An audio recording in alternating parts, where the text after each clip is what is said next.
Evet.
Bu sabah mektubunu aldım anne,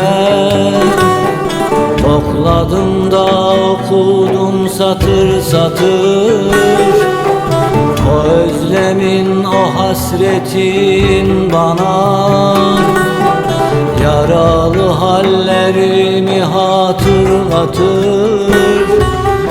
Ağlatır, ağlatır, ağlatır.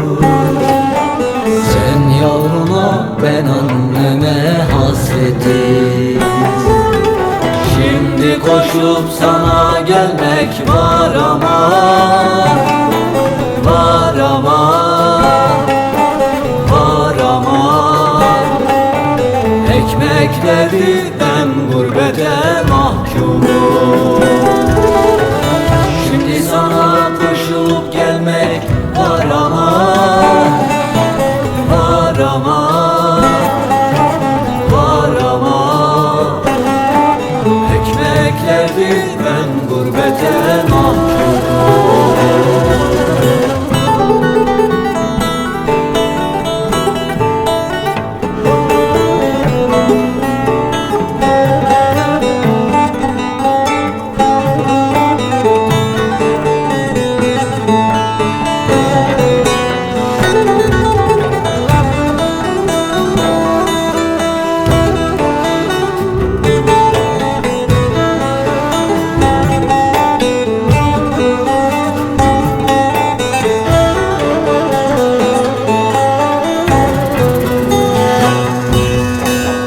Bir daha görebilsem yüzünü, oturup da şöyle hasret gidersek, başımı koyup da dizlerine anlatabilsem dertlerimi tek tek.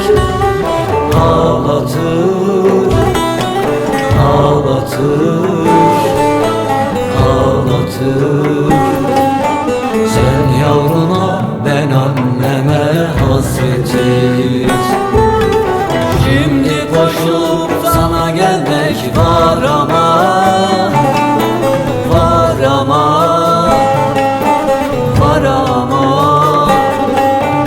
Ekmek derdinden gurbete mahkumum. Şimdi sana koşup gelmek var ama,